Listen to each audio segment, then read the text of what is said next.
திருப்பூரிலே ஐயா பெரியார் கூட்டத்திற்கு பேச வருகிறார். ஒரு பெரிய பதாகை எழுதி வைத்திருக்கிறார்கள். இங்கே இப்படி வைத்திருக்கிற பதாகை மாதிரித்தான் நாம் பார்த்திருக்கிறோம்.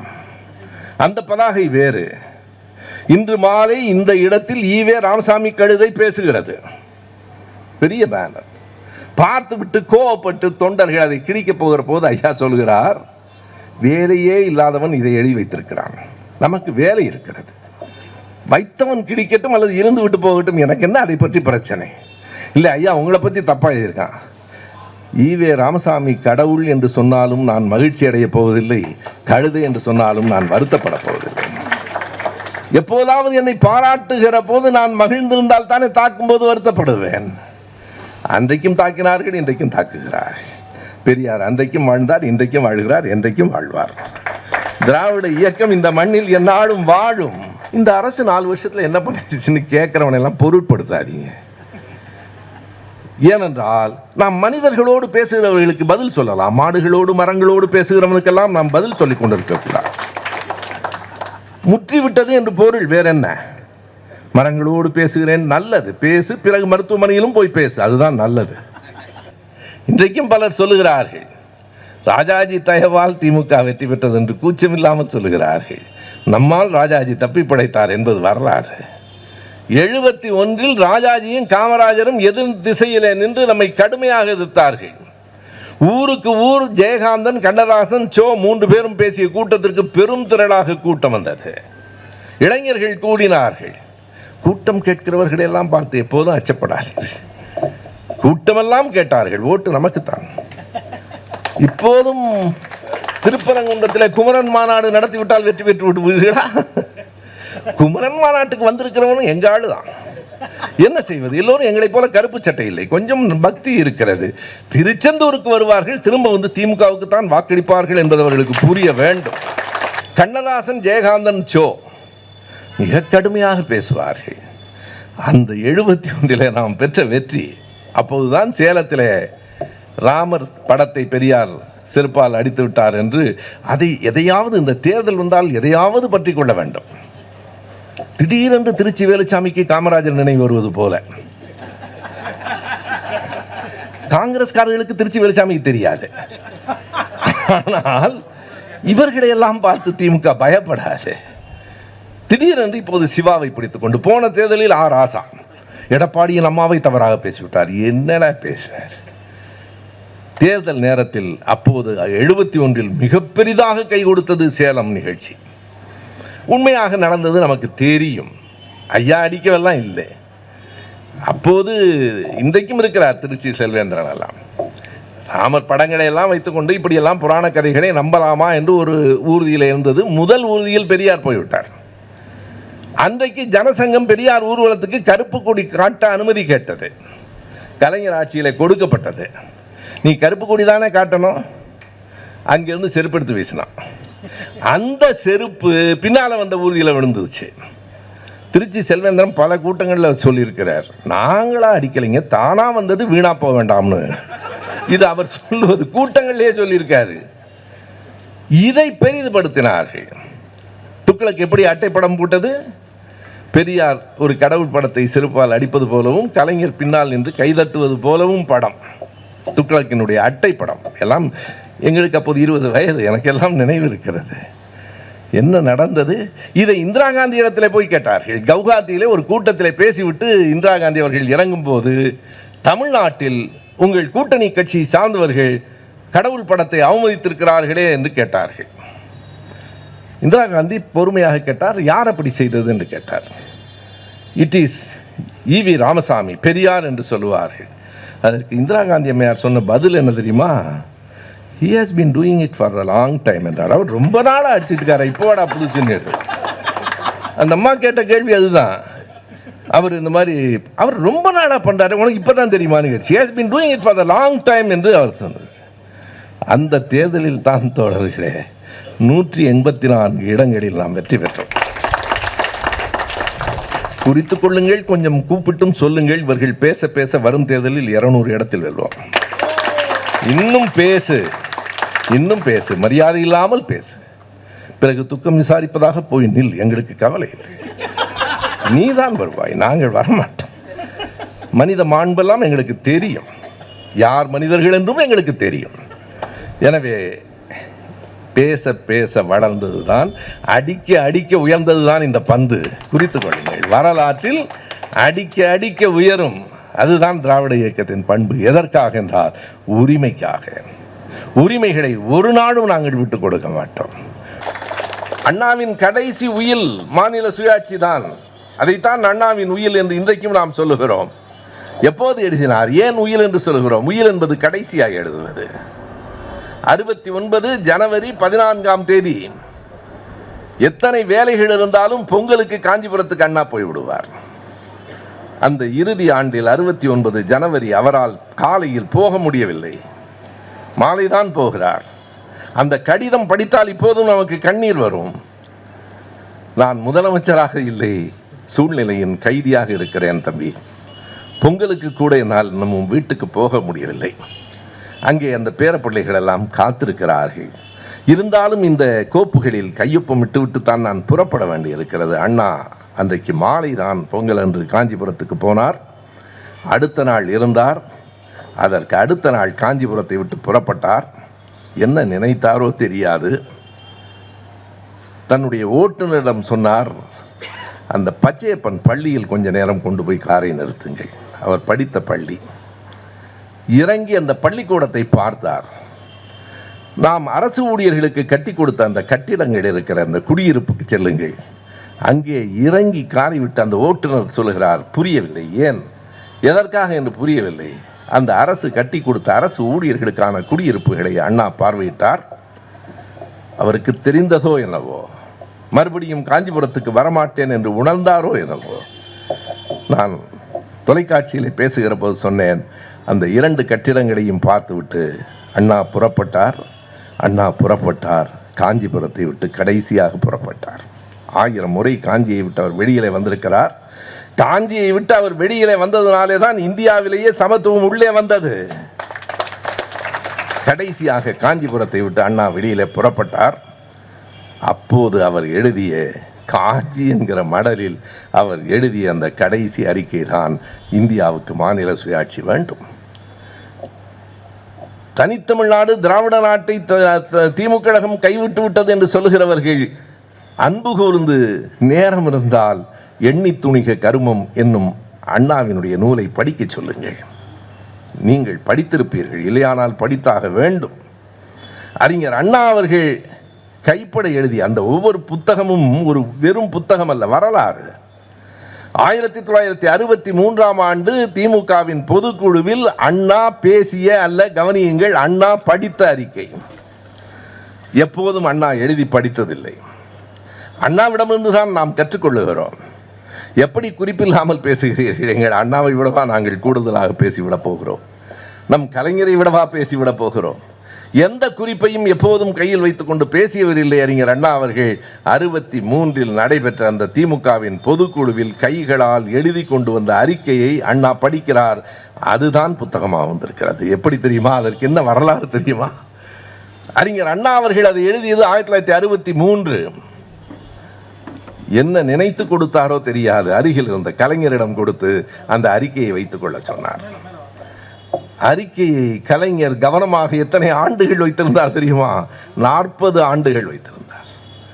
63 அண்ணா எழுதிய அந்த கையெழுத்து என்பது அப்படியே அண்ணாவின் கையெழுத்தோடு அடித்தல் திரித்தலோடு தான் கலைஞரால் 2003 பதிப்பிக்கப்பட்டது. இப்போதும் நம்முடைய நூலகத்தில் இருக்கிறது. எண்ணி துணிக கருமம். ஏன் நான் திராவிட நாட்டை கைவிடுகிறேன்? அதற்கு அவர் சொல்லி இருக்கிற காரணம், இன்றைக்கு நாம் வளர்ந்திருக்கிறோம். ஆனால் அன்றைக்கு அறிஞர் அண்ணா சொல்லுகிறார், எப்படிப்பட்ட நிலைமை இருந்தது தெரியுமா? நம் கட்சியில் இருக்கிறவர்கள் அன்றாடம் காட்சிகள், தெருவோரத்து வியாபாரிகள், அவர்களை நம்பி அந்த குடும்பம் இருக்கிறது. நான் வீராவேசமாக பேசிவிடலாம், சிறைக்கு அணிவகுத்து செல்லுங்கள் என்று சொல்லிவிடலாம். சிறைக்கு போன பிறகு சிதறி போகிற அந்த குடும்பங்களை நான் எப்படி காப்பாற்றுவேன்? வெறும் வீரியம் அல்ல, மிகச் சரியாக அரசியலில் காய்களை நகர்த்த வேண்டும். இந்த புத்தகத்தை கலைஞர் அவர்கள் கைகளால் எங்களுக்கு கொடுத்தார்கள். 3 பேர் எதிரில் அமர்ந்திருந்தோம். ஒன்று நான், இன்னொன்று கவிஞர் வைரமுத்து, 3வது நண்பர் திருமாவளவன். என்ன சொல்லிக் கொடுத்தார் தெரியுமா? எப்போதாவது அரசியலில் என்ன செய்யலாம் என்ற குழப்பம் வந்தால் இந்த புத்தகத்தை படித்து வையுங்கள். எப்படி அரசியலில் காய்களை நகர்த்த வேண்டும் என்பதற்கு இதைவிட தெளிவாக ஒரு புத்தகம் வர முடியாது என்றார். அப்போதுதான் வைரமுத்து அவர்கள் சொன்னார், இதில் அண்ணாவின் கையெழுத்து இருக்கிறது, நீங்களும் ஒரு கையெழுத்து போட்டு கொடுத்தால் உங்கள் கையெழுத்தும் இருக்கும் என்றார். அது 23/4/2009 தலைவர் கையெழுத்து போட்டு கொடுத்த அண்ணாவின் கையெழுத்தான புத்தகத்தை இப்போதும் நான் என் சான்றிதழ்களை விட பெரிதாக மதித்து வைத்திருக்கிறேன். அந்த புத்தகம் சொல்லும் அரசியலில் எப்படி முடிவெடுக்க வேண்டும் என்று சொல்லும். அந்த அறிஞர் அண்ணாதான் கடைசியாய் சொன்னார், இந்த நாட்டுக்கு மிகப்பெரிய தேவையாக இந்தியாவுக்கு இருப்பது மாநில சுயாட்சி தான் என்று சொன்னார். அண்ணா சொன்னதை கலைஞர் செய்தார். எப்படி செய்தார்? 1969 மார்ச் 17 தில்லியிலே கொடுத்த பேட்டிக்கு பிறகு ராஜமன்னார் அவர்கள் தலைமையிலே லட்சுமணசாமி முதலியார் சந்திரா ரெட்டியை கொண்டு ஒரு குழுவை அமைத்தார். அந்த குழு 1971 383 பக்கங்களில் அறிக்கையை கொடுத்தது. ராஜமன்னார் அறிக்கை தான் இன்றைக்கும் மாநில சுயாட்சியில் எந்த மாநிலமாக இருந்தாலும் முன்னெடுத்து காட்டுகிற அறிக்கை ராஜமன்னார் அறிக்கை. அதை கொடுத்ததும் திராவிட இயக்கம்தான், இந்தியாவுக்கு வழிகாட்டிய இயக்கம். அறிக்கை வந்தது பெரிய செய்தி அல்ல. எது மிகப்பெரிய செய்தி என்றால் 1974 ஏப்ரல் 20 திமுககாரர்கள் மறக்கவே கூடாது, தமிழர்கள் மறக்கக்கூடாது. 1974 ஏப்ரல் 20 ராஜமன்னார் அறிக்கையை சட்டமன்றத்தில் வைத்து மாநில சுயாட்சி வேண்டும் என்று தீர்மானம் நிறைவேற்றிய முதல் மாநிலம் இந்தியாவில் தமிழ்நாடு தான். அது திராவிட இயக்கம்தான். சாதாரண செய்தி அல்ல. ஆட்சியில் இருந்து கொண்டு நீங்கள் நெருக்கடி நிலையை நாம் சந்தித்ததற்கு இவையெல்லாம் காரணம். 1974 ஏப்ரல் 20 என்ற ராஜமன்னார் அறிக்கையை அவர் வெளியிட்டாரே, அப்போது அவர் முதலமைச்சராக இருந்தார். அதற்கு ஓராண்டுக்கு முன்பு இன்னொரு முக்கியமான கூட்டத்தை வரலாற்றில் நான் சொல்லுகிறேன். இந்திய அரசியல் அரங்கில் நம்முடைய அமைச்சரும் சுந்தரமும் தேடி கொடுத்த தலைப்பு என்னை பல செய்திகளை தேட வைத்தது. எப்போதும் எது அறிவு என்றால் பேசுகிறவனையும் படிக்க வைப்பது அறிவு. அப்படி நான் நீங்கள் கொடுத்த தலைப்புக்கு தேடுகிற போது கிடைத்த இன்னொரு மிகப்பெரிய செய்தி. நான் தேதிகளை குறிப்பிடுவதற்கு காரணம் ஒவ்வொருவரும் தேட வேண்டும் என்பதற்காக. 1973 முதலமைச்சராக இருக்கிறார். அக்டோபர் 14 அலகாபாத்திலே நடைபெற்ற கூட்டத்தில் கலைஞரின் பேச்சுக்கு இணையாக இந்தியாவில் இன்னொரு உரிமை குரலை பார்க்க முடியாது. அந்த பேச்சு இருக்கிறது, நம்முடைய முரசொலியில் இருக்கிறது, நெஞ்சுக்கு நீதியில் ஒரு பகுதி இருக்கிறது. ஆனால் இரண்டையும் தாண்டி முழுமையான உரை இந்துஸ்தான் டைம்ஸ் என்கிற பத்திரிகையில் இருக்கிறது, ஆவண காப்பகத்தில் இருக்கிறது. 1973 அக்டோபர் 14 அலகாபாத்தில் நடைபெற்ற இந்தியாவில் இருக்கிற பல்வேறு கட்சி தலைவர்கள் கலந்து கொண்ட கூட்டம். அந்த கூட்டத்திலும் கலைஞர் என்ன சொன்னார் என்றால், நாங்கள் எங்களுக்காக மட்டும் கேட்கவில்லை, இந்தியாவில் இருக்கிற எல்லா மாநிலங்களுக்கும் சுயாட்சி வேண்டும் என்று அலகாபாத்திலே போய் பேசினார். எப்படி இந்திய அரசியல் அரங்கில் திராவிட இயக்கம் முன்னெடுத்தது இந்த செய்திகளை என்பதற்காக சொல்லுகிறேன். என்ன பெரிய செய்தி தெரியுமா? அன்றைக்கு இந்தியாவின் பல மாநிலங்களிலிருந்து தலைவர்கள் வந்து பேசுகிறார்கள். கலைஞருக்கு மட்டும் எதிராக சுவரொட்டிகள் ஒட்டப்படுகின்றன. என்ன சுவரொட்டி ஒட்டப்படுகிறது? அலகாபாத்திலே நடக்கிறது, உத்தரப்பிரதேசம். அப்போதும் இதே ராமனை கொண்டு வருகிறார்கள். ராமனின் எதிரி கருணாநிதி பேசுகிறார். அவனே ஒரு விளம்பரம் கொடுக்கிறான் நமக்கு. ராமனின் எதிரி கருணாநிதி பேசுகிறார் என்று சுவரொட்டிகள் இந்தியில இருக்கிறது. கலைஞருக்கு தெரியவில்லை, அப்புறம் சொல்லுகிறார்கள். கலைஞர் தொடங்குகிற போதே சொல்லுகிறார், ராமனுக்கு எதிரி ராவணன் என்கிறார். அதுதான் அந்த பேச்சின் தொடக்கம். எதற்கு அவர் ராமனுக்கு எதிரி ராவணன் என்று தொடங்குகிறார் என்றால், அங்கே சுவரொட்டிகள் ராமனுக்கு எதிரி கருணாநிதி பேச வந்திருக்கிறான். இவற்றையெல்லாம் நாம் பார்த்து பார்த்து பழகி தாண்டி வந்திருக்கிறோம். திருப்பூரிலே ஐயா பெரியார் கூட்டத்திற்கு பேச வருகிறார். ஒரு பெரிய பதாகை எழுதி வைத்திருக்கிறார்கள். இங்கே இப்படி வைத்திருக்கிற பதாகை மாதிரித்தான் நாம் பார்த்திருக்கிறோம். அந்த பதாகை வேறு. இன்று மாலை இந்த இடத்தில் ஈவே ராமசாமி கழுதை பேசுகிறது. பெரிய பேனர். பார்த்து விட்டு கோவப்பட்டு தொண்டர்கள் அதை கிழிக்கப் போகிற போது ஐயா சொல்கிறார், வேலையே இல்லாதவன் இதை எழுதி வைத்திருக்கிறான், நமக்கு வேலை இருக்கிறது, வைத்தவன் கிடிக்கட்டும் அல்லது இருந்து விட்டு போகட்டும், எனக்கு என்ன அதை பற்றி பிரச்சனை. இல்லை ஐயா, உங்களை பற்றி தப்பாக எழுதியிருக்கான். ஈவே ராமசாமி கடவுள் என்று சொன்னாலும் நான் மகிழ்ச்சி அடையப் போவதில்லை, கழுதை என்று சொன்னாலும் நான் வருத்தப்பட போவதில்லை. எப்போதாவது என்னை பாராட்டுகிற போது நான் மகிழ்ந்திருந்தால் தானே தாக்கும்போது வருத்தப்படுவேன். அன்றைக்கும் தாக்கினார்கள், இன்றைக்கும் தாக்குகிறார். பெரியார் அன்றைக்கும் வாழ்ந்தார், இன்றைக்கும் வாழ்கிறார், என்றைக்கும் வாழ்வார். திராவிட இயக்கம் இந்த மண்ணில் எந்நாளும் வாழும். ஈவே ராமசாமி கழுதை என்று எழுதியதால் நான் கழுதையாகி விடுவேனா? என்னை மிகப்பெரிய அறிவன், உலகத்திலேயே அறிவாளி என்று யாராவது சொன்னால் அறிவாளி ஆகி விடுவேனா? நான் அறிவாளியா இல்லையா, நான் மக்களுக்கு தொண்டு செய்கிறவனா இல்லையா என்பதை என் பேச்சும் செயலும் சொல்ல வேண்டுமே தவிர இந்த பதாகைகள் சொல்லாது. ராமனின் எதிரி கருணாநிதி பேச வருகிறார் என்ற போது கலைஞர் தொடங்குகிறார், நான் ராமனின் எதிரி ராவணன் தான் நண்பர்களே. யாரோ என்னை எதிரி என்று எழுதி அவ்வளவு உயரத்துக்கு என்னை உயர்த்தி விட்டார்கள். நான் ராமனோடு சண்டை போட வரவில்லை, எல்லோருக்கும் சேர்த்து உரிமை கேட்பதற்காக வருகிறேன், அதற்காக சொல்லுகிறேன். அப்படித்தான் தொடங்குகிறார். உரிமை கேட்பதற்காக வருகிறேன். அதை பற்றி 2 ஏடுகள் அடுத்த நாள் எழுதியிருக்கின்றன, ஆங்கில ஏடுகள். அந்த ஏடுகளிலிருந்து எடுத்த செய்தி மிக முக்கியமானது. ஒன்று இந்துஸ்தான் டைம்ஸ், இன்னொன்று சங்கர்ஸ் வீக்லி. சங்கர்ஸ் வீக்லி என்ன எழுதுகிறது என்றால், நேற்று பேசிய தமிழ்நாட்டின் முதலமைச்சர் கருணாநிதியின் குரல் கொஞ்சம் கலக குரல் போல இருந்தது. ஆனாலும் ஆழ்ந்து பார்த்தால் அதில் நாம் பெற்றுக்கொள்ள வேண்டிய செய்திகளும் இருக்கின்றன. சங்கர்ஸ் வீக்லி. இந்துஸ்தான் டைம்ஸ் அந்த பேச்சை வெளியிட்டிருக்கிறது. பல தலைவர்கள் பேசினார்கள். கலைஞரின் பேச்சை வெளியிட்டு விட்டு அது கொடுத்திருக்கிற தலைப்பு மிக அருமையானது. இன்றைக்கும் நாம் குறித்து கொள்ள வேண்டிய தலைப்பு. இந்துஸ்தான் டைம்ஸ் சொல்லுகிறான், தமிழ்நாட்டின் முதலமைச்சர் கருணாநிதி கூட்டணி ஆட்சிக்கும் கூட்டாட்சிக்கும் இடையில் உள்ள வேறுபாட்டை தெளிவாக விளக்கினார். அதான் தலைப்பு. இதில் நமக்கே சட்டென்று புரியவில்லை. கூட்டணி ஆட்சியும் கூட்டாட்சியும் வேறு. அலையன்ஸ் பார்ட்டி, பல கட்சிகள் சேர்ந்து நடத்துவது கூட்டாட்சி. இப்போ கூட நம்ம ஊரில் பேச்சு நடந்துகிட்டே இருக்குல்ல, ஒருத்தர் கூட்டாட்சி என்றால் ஒருத்தர் இல்லைங்கிறார்.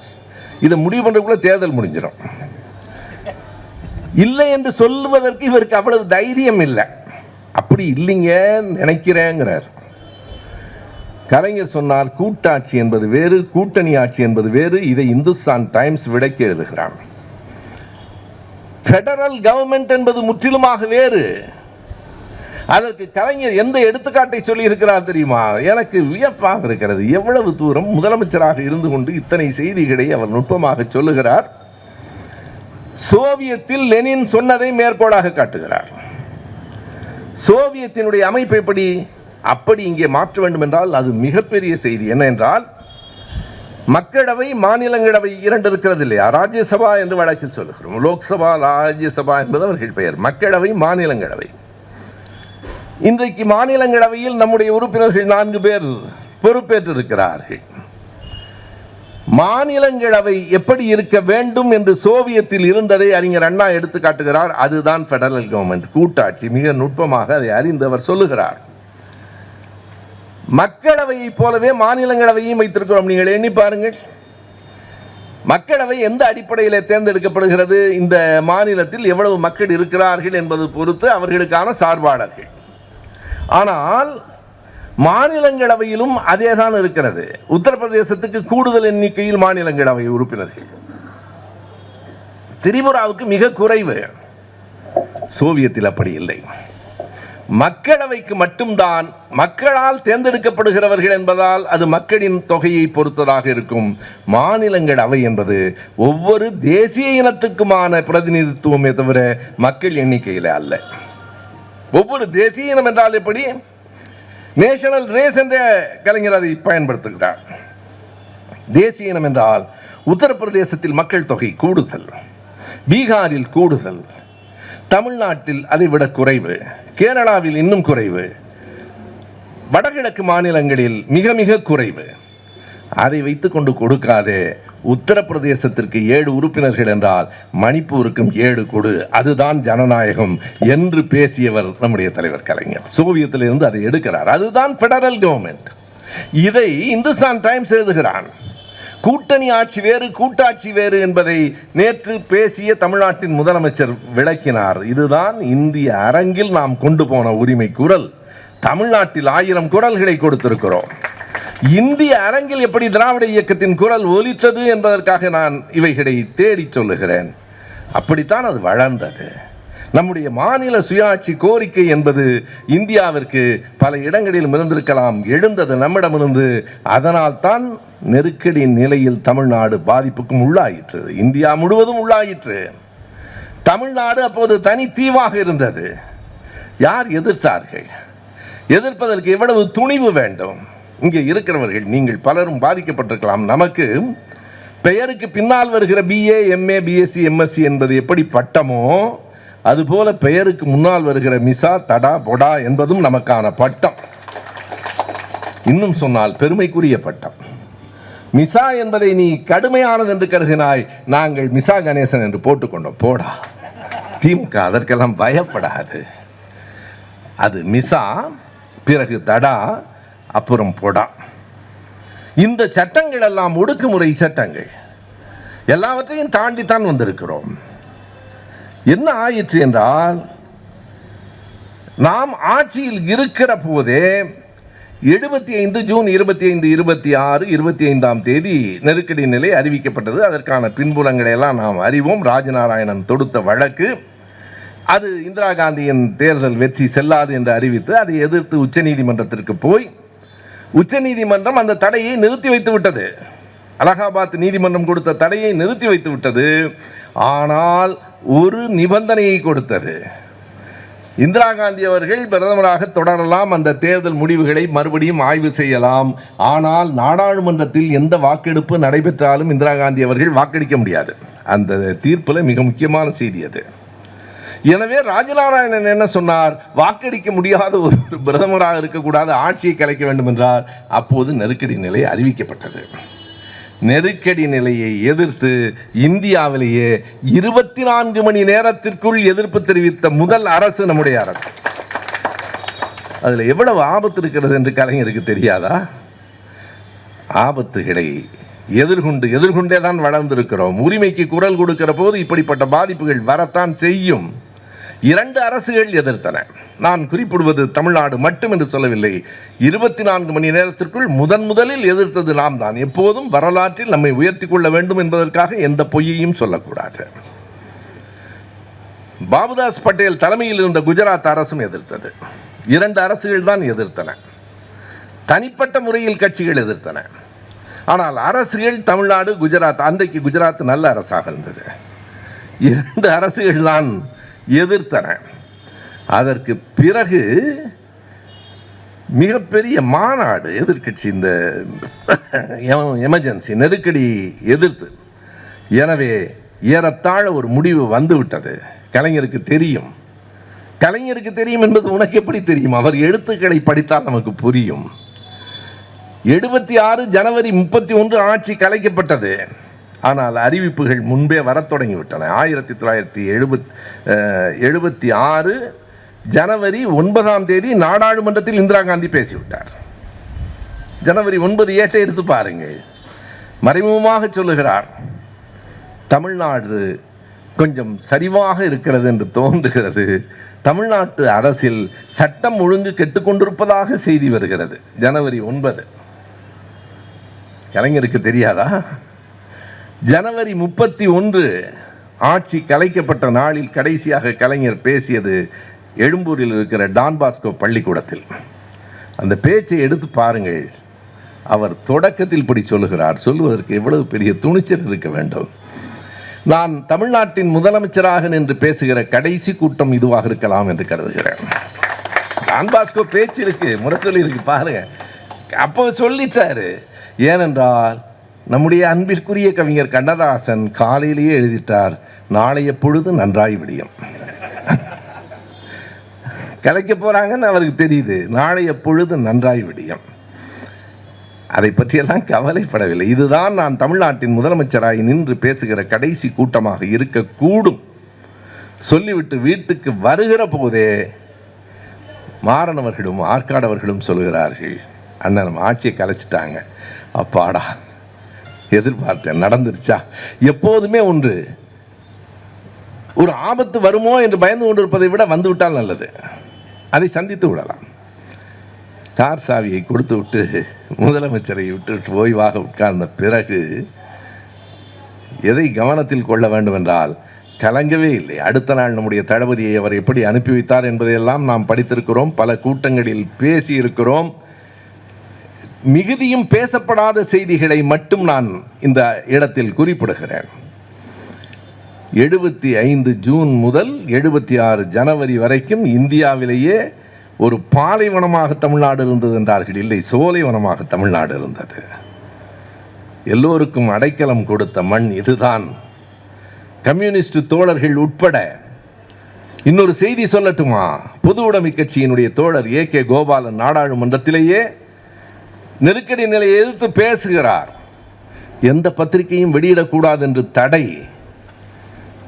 தமிழ்நாட்டில் தான் AK கோபாலன் உரை முழுவதுமாக தட்டச்சு செய்யப்பட்டு இந்தியா முழுவதும் பரப்பப்பட்டது. இந்தியாவின் உரிமை குரலை உயர்த்திய இயக்கம் நம்முடைய இயக்கம் என்பதற்கான எடுத்துக்காட்டு. இந்தியா முழுவதும் அந்த உரை தமிழ்நாட்டிலிருந்து தான் போயிற்று. AK கோபாலனோட உரை கடுமையான உரை. நாடாளுமன்றத்தில் பேசினார். நாடாளுமன்றத்தில் பேசியதால் அவரை ஒன்றும் செய்ய முடியாது. ஆனால் அந்த உரையை வெளியிட்டால் பத்திரிகைகளுக்கு கடுமையான தண்டனை. நம்முடைய ஏடுகளில் விடுதலை ஏட்டில் தந்தை பெரியார் என்று எழுதக்கூடாது என்று சட்டம். தந்தை பெரியார் என்று எழுதக்கூடாது, ஈவே ராமசாமி என்று எழுது. இன்றைக்கு சிலர் ஈவே ராமசாமி என்று சொல்லுகிற போதெல்லாம் எனக்கு அதுதான் நினைவுக்கு வரும். விடுதலையிலேயே எழுதக்கூடாது என்றார்கள். மணியம்மையார் தூக்கி எறிந்து விட்டு அப்படித்தான் எழுதுவோம் என்று சொல், என்ன செய்கிறானோ செய்ய சொல் என்று சொன்னார். மணியம்மையார் ஒரு நாத்திக இயக்கத்திற்கு தலைமை தாங்கிய ஒரு பெண். மிக துணிச்சலான செயல். எனவே அப்படி இருந்த காலகட்டங்களை தாண்டி மறுபடியும் மாநில சுயாட்சி முன்னெடுத்து அதற்காக போராடி அதற்காக பலி கொடுத்து 1977 மே 28 மொரார்ஜி தேசாய் வந்ததற்கு பிறகு ஷா கமிஷன் நியமிக்கப்படுகிறது. ஷா கமிஷன் அறிக்கையில் இருந்து 4 வரிகளை மட்டும் சொல்லுகிறேன். நெருக்கடி நிலையில் இந்தியாவே பாதிக்கப்பட்டது என்றாலும் கூடுதலாக பாதிக்கப்பட்ட மாநிலம் தமிழ்நாடு, அதிலும் குறிப்பாக திமுக கழகம். நான் சொல்லவில்லை. 576 பேர் கைது செய்யப்பட்டார்கள் என்கிற புள்ளிவரத்தை ஷா கமிஷன் தருகிறது. அது வெறும் கைது நடவடிக்கை தானா? நம் சிட்டிபாபுவின் உயிரை இழந்தோமே, அதுவரையில் தொடர்ந்த சித்திரவதைகள். இந்த இடத்தில் சிட்டிபாபுவை நான் பேச வேண்டும். தளபதி இன்றைக்கு நம் தலைவராக இருக்கிறார் என்றால் சிட்டிபாபுவின் உயிரும் அதற்குள் அடங்கி இருக்கிறது என்கிற நன்றி உணர்ச்சியோடு நான் அதை பதிவு செய்கிறேன். பட்ட அடிகளை எல்லாம் தன் முதுகில் தாங்கிக் கொண்டு தளபதியை காப்பாற்றிய ஒரு மாவீரன் சிட்டிபாபு. அத்தனை கொடுமைகள் நடந்தன. எண்ணி பாருங்கள் நண்பர்களே, அத்தனை கொடுமைகள் நடந்த பிறகு ஆட்சிக்கு வந்த பின்னால் எத்தனையோ ஆண்டுகள் முதலமைச்சராக கலைஞர் இருந்தார். அடித்த காவல்துறை அதிகாரி யார் என்று அவருக்கு தெரியும். கடைசி வரை அவனை இடமாற்றம் கூட செய்யவில்லை. ஏன் என்று கேட்டார்கள். நான் எப்போதும் அம்புகளை தண்டிப்பதில்லை என்று சொன்னார். அம்புகளை தண்டிப்பதில்லை. திராவிட இயக்கத்தின் இயல்பான குணம். காந்தியார் சுட்டுக் கொல்லப்பட்ட போது ஜனவரி 30 சுட்டுக் கொல்லப்படுகிறார். பிப்ரவரி 17 ஒரு கூட்டம் நடக்கிறது. அந்த கூட்டத்தில் ஐயா பெரியார் பேசுகிற போது அவருக்கு முன்னால் பேசுகிறவர்கள் எல்லாம் மிக கடுமையாக பேசுகிறார்கள். இந்த கோட்சே என்கிற பார்ப்பனர் காந்தியாரை சுட்டு விட்டார், பார்ப்பனர்களையே கொண்டு விட வேண்டும், அழித்து என்றெல்லாம் கோபப்பட்டு உணர்ச்சி வயப்பட்டு பேசுகிறார்கள். பெரியார் சொல்கிறார், கோட்சேயின் மீது உங்களுக்கு அவ்வளவு கோபம் காந்தியாரை சுட்டு விட்டான் என்பதற்காக. அப்படியானால் காந்தியாரை சுட்ட துப்பாக்கியை என்ன செய்யலாம்னு கேட்கிறார். காந்தியாரை சுட்ட துப்பாக்கியை துண்டு துண்டாக வெட்டி போட்டு விடலாமா? மேடையில் இருக்கிறவர்கள் சொல்கிறார்கள், அது வெறும் கருவிதானே. பெரியார் சொல்கிறார், கோட்சேயும் வெறும் கருவிதான். அந்த மத வெறிதான் பின்னாலே இருக்கிறது, தனி மனிதன் அல்ல. நீங்கள் கோட்சே என்கிற தனி மனிதனை எதிர்த்து அல்ல, அதற்கு பின்னால் இருக்கிற கோட்பாடு கொள்கைகளை எதிர்த்து தான் நாம் போராட வேண்டும் என்று அன்றைக்கு சொன்னாரே. அது எப்படி வேறு சொற்களால் வந்து விடுகிறது பாருங்கள். அம்புகளை காயப்படுத்துவதில்லை, எய்தவர்கள் இருக்கிறார்கள். இப்படி தங்களினுடைய உரிமைகளை நிலைநாட்டுவதற்காக எப்படி அந்த செயல்களை கொண்டு சென்றிருக்கிறது திராவிட இயக்கம் என்பதை நான் படிக்க வேண்டும் என்று சொல்வதற்காக சொல்லவில்லை, கற்றுக்கொள்ள வேண்டும் என்பதற்காக சொல்கிறேன். கற்றுக்கொள்வதற்கு 1000 செய்திகள் இருக்கின்றன. பொருளாதார வளர்ச்சியில் நான் கடைசியாக 2 நாள்களுக்கு முன்னால் வந்த ஒரு அறிக்கையை சொன்னேன். அது என்ன அறிக்கை? நீங்கள் எல்லோரும் படித்திருப்பீர்கள். தொலைக்காட்சியில் ஏடுகளில் வந்திருக்கிறது. ஒன்றிய அரசின் புள்ளியியல் மற்றும் திட்ட அமைச்சகம் வெளியிட்டிருக்கிற அறிக்கை. நாம சொல்றதெல்லாம் நான் சொல்றதே இல்லை. அமைச்சர் சொன்னாலும் நீங்க அப்படிதான் சொல்லுவீங்கம்மா. ஒன்றிய அரசின் புள்ளியியல் மற்றும் திட்ட அமைச்சகம் வெளியிட்டிருக்கிற அறிக்கை 3 நாட்களுக்கு முன்னால் வந்திருக்கிறது. தமிழ்நாட்டின் பொருளாதார வளர்ச்சி வேறு எந்த இடத்திலும் இல்லாமல் இந்தியாவிலேயே முதல் மாநிலமாக 9.69% கூடியிருக்கிறது. இந்த அரசு 4 வருஷத்துல என்ன பண்ணிடுச்சுன்னு கேட்கிறவனை எல்லாம் பொருட்படுத்தாதீங்க. ஏனென்றால் நாம் மனிதர்களோடு பேசுகிறவர்களுக்கு பதில் சொல்லலாம், மாடுகளோடு மரங்களோடு பேசுகிறவனுக்கெல்லாம் நாம் பதில் சொல்லிக் கொண்டிருக்கக்கூடாது. முற்றிவிட்டது என்று பொருள் வேற என்ன? மரங்களோடு பேசுகிறேன், நல்லது, பேசு, பிறகு மருத்துவமனையிலும் போய் பேசு, அதுதான் நல்லது. நீங்கள் எண்ணி பாருங்கள், 9.69 விழுக்காடு இந்தியாவிலேயே மிக கூடுதலாக வளர்ந்திருப்பது மாநிலம். இது ஒன்று. இரண்டாவது, இந்திய ஒன்றிய அரசினுடைய இணை அமைச்சர் பங்கஜ் சௌத்ரி, இரண்டும் ஒன்றாக வந்திருக்கிறது. பங்கஜ் சௌத்ரி சொல்லியிருக்கிறார், இந்தியாவில் தனி நபர் வருமானம் என்பது எந்தெந்த மாநிலங்களில் எவ்வளவு கூடியிருக்கிறது? தமிழ்நாடு 2வது இடத்தில் இருக்கிறது. எவ்வளவு கூடியிருக்கிறது? இந்தியாவின் சராசரி தனிநபர் வருமானம் எவ்வளவு? இந்தியா முழுவதும் எடுத்துக்கொண்டு சராசரியாக பார்த்தால் ஒரு ஆண்டுக்கு தனி மனிதனின் வருமானம் 1,16,760. நீங்கள் 12ஆல் வகுத்து பார்த்தால் 9,500 ரூபாய் வரும். அவ்வளவுதான் இந்தியாவினுடைய சராசரி தனிநபர் வருமானம் மாதத்திற்கு. ஆண்டுக்கு 1,16,000 இருந்தது தேசிய சராசரி வருமானம். ஆனால் தமிழ்நாட்டில் தனிநபர் வருமானம் 1,96,000 உயர்ந்திருக்கிறது என்பதை இந்திய ஒன்றிய அரசின் இணை அமைச்சர் சொல்லியிருக்கிறார். இந்த பொருளாதார முன்னேற்றம் சட்டென்று ஒரு மாய வித்தையால் வந்துவிடவில்லை. அதற்காக சொல்லுகிறேன், பொருளாதாரத்தில் நம்முடைய உரிமைகளை நிலைநாட்டியதால் வந்தது. அதற்கு நம்முடைய பேராசிரியர் ஜெயரஞ்சன் அவர்கள், பேராசிரியர் நாகநாதன் போன்றவர்கள் தொடர்ந்து இந்த செய்திகளை புள்ளி உரங்களோடு எழுதி கொண்டிருக்கிறார்கள். நமக்கு நிறைய வேலை இருக்கிறது. இவர்களைப் போல வெறுமனே பேசிவிட்டு போக முடியாது. பொதுக்கூட்டத்தில் மக்களிடம் பேசுகிற போது இத்தனை செய்திகளை நாம் சொல்ல முடியாது என்றாலும் நம்முடைய கட்சி தொண்டர்கள் ஒவ்வொருவரும் இதனை அறிந்திருக்க வேண்டும். நான் இங்கே அமருகிற போதே நம்முடைய அமைச்சரிடத்தில் சொன்னேன், மாதம் ஒரு கூட்டம் போதும் என்று நினைக்கிறேன் என்றார். போதும், ஆனால் ஒவ்வொரு கூட்டத்தையும் ஒவ்வொரு வகுப்பாக நடத்துங்கள். இந்த வகுப்பை எடுக்கிற, நடத்துகிற, கேட்கிற அணி இப்போதும் திமுகவில் தான் இருக்கிறது என்பதை சொல்லுங்கள். அதுதான் மிக முக்கியமானது.